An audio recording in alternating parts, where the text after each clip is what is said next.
Well, we will go ahead and get started. We would like to welcome the winner of the 2023 John Deere Classic, Sepp Straka. Sepp, congratulations on your victory today. Very convincing 9 under 62 to get the job done in the final round, especially given I've heard everybody talk a lot about where you started from after round one. So just amazing. Just a few opening thoughts on how it feels to collect that win. Yeah, it's pretty awesome. Like you said, I didn't think I'd be sitting here on Thursday after the round, and just found some magic and started hitting the ball really good, which I did on Thursday too, but really started making some putts, and I think that's the key out here.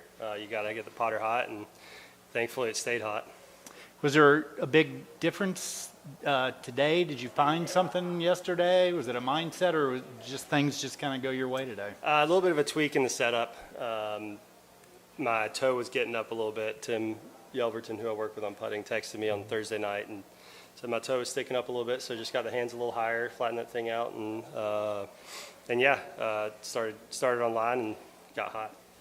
And one last question for me, and then we'll open it up for questions. With the win, you moved to 18 in the FedEx Cup, 27 in the official world golf ranking. What does this do for you? You may not have had a chance to fully process it yet, but what does this do just kind of with your mindset as you're looking forward to the big part of the season coming up? Yeah, it's great. It's always good to be playing good golf towards the end of the season. One of the big goals is always to make it to Atlanta, and this is a big step towards that. And hopefully I can build off of this and just keep it going. Okay. Well, we'll take some questions. Start with George. Your fellow Bulldog, Brendan, and Alex both had very high praise for your round, and why not? You shattered a 41-year record for a closing round here that was held by the late Payne Stewart. Don't know if you're aware of that. Did not know. How exciting is that? It's pretty exciting. Yeah, I knew somebody was going to make a push today. The birdies are out there. The wind was down a little bit compared to yesterday, and yeah, thankfully I had a really good ball striking day and had a hot putter going. So I just tried not to think about any of the situation too much because I was so far ahead of the leaders, and just try to keep making birdies. What does it feel like to finish early and go to the driving range and wonder for a while? It's stressful. It's very stressful because at that point it's out of your hands. You know, when you're on the course, obviously you're really nervous, but you have control of the situation. And then when you're just sitting there, you kind of feel helpless. So once I got on the range and started warming up for a potential playoff, I started feeling a little better. And yeah, thankfully didn't need that playoff. Sepp, how quickly were you able to throw the 18th hole out of your mind while you were waiting? That seems to be the kind of thing that would just hang over a guy. Pretty quickly, you know. I hit one bad shot.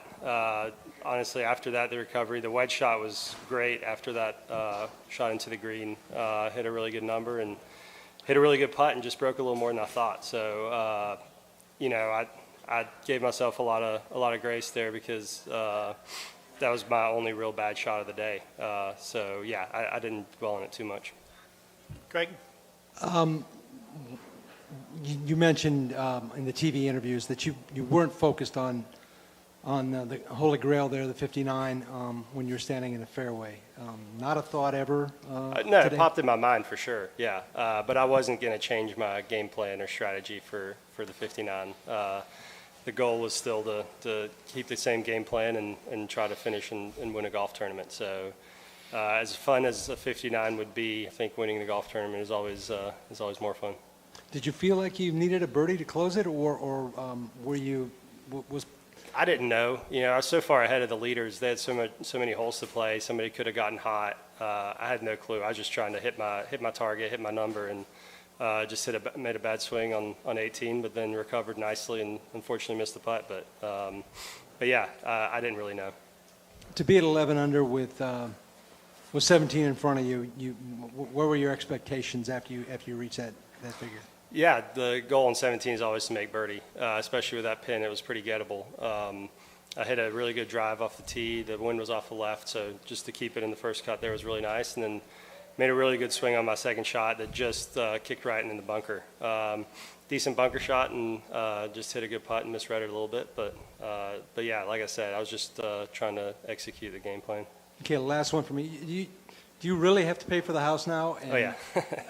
Yeah, they're not letting me off the hook there. And how much is that house going to go for on Airbnb next year, right? Two, I don't two know. for two, huh? I don't know. I hope JT went ahead and renewed before this. So.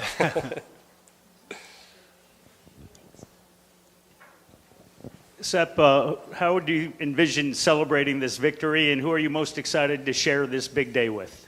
Definitely my wife. Excited to get back to her. And yeah, tonight, I don't know, just through the media, I have no idea. My agent is here, so I'm sure he's planning something for me. But yeah, to get back to my wife would be great. And how about your weekend here, just the feeling with the fans here and the whole setup here at TPC Deere Run? It's amazing. It's it's been here for so long. They've got it down.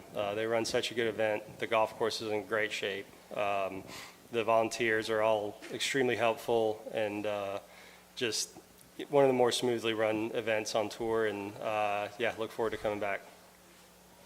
Craig? Sepp, you were born in Austria, but you grew up in Georgia, and you sound more Georgian than Austrian. Only when I'm speaking English. Yeah. Are you more of a country music fan than you would be of Beethoven or string music or Austrian? Probably. Beethoven's a little bit before my time, but I'm more of a Mozart guy for picking there. But yeah, I listen to that too. But yeah, probably more of a country music than the classic. But music notwithstanding, the time you've been in Georgia since you were 14 years old, went to Georgia. Are you as an American as you are Austrian in a sense?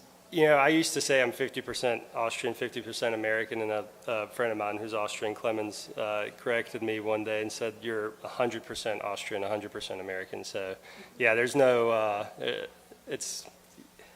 you can't really pick between the two. I'm part of, they're both part of my my upbringing, and yeah, I wouldn't change it for the world. The 100% Austrian could be competing in the Ryder Cup in Europe. Is that a thought now with this victory in hand?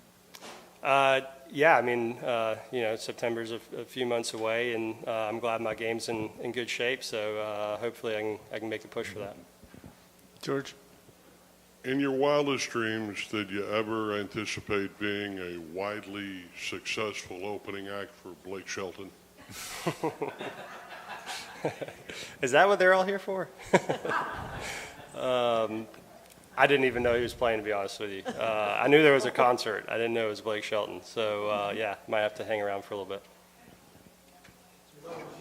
bit. Yeah.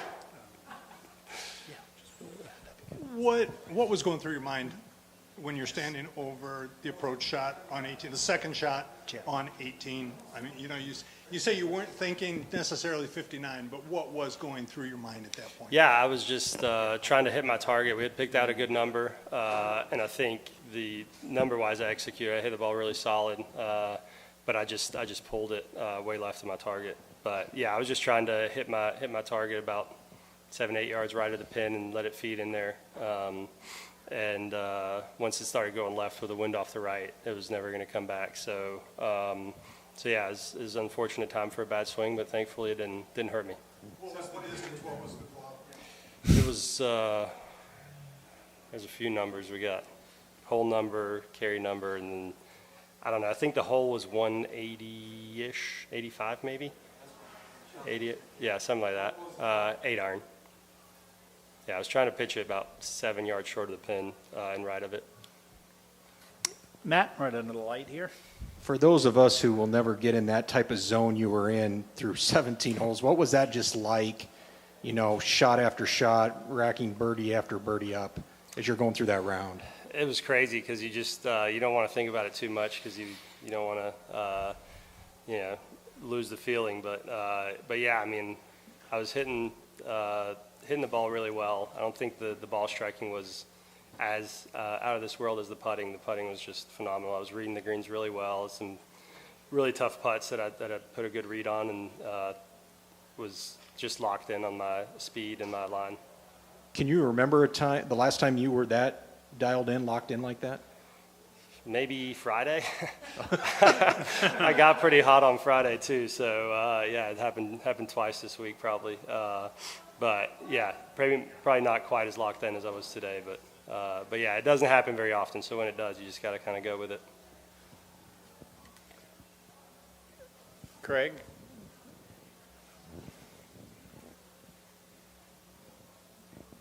I just want to get this lady some exercise.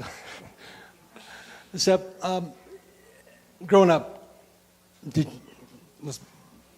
you envision yourself sitting in the winner's circle for a second time? And what are your expectations? I mean, how do you view yourself in the PGA Tour, pantheon, the spectrum? You feel like you can compete with anybody out here? Yeah, I think so. I think one thing I've tried to work on a lot and have done a better job of is being more consistent in my practice, and that translating into tournaments. But at my best, I do feel like I can compete with anybody.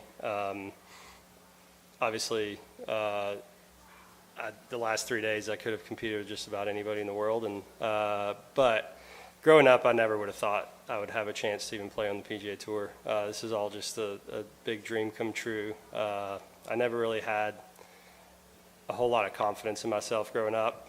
I always was around really good players. My brother was a little better than me.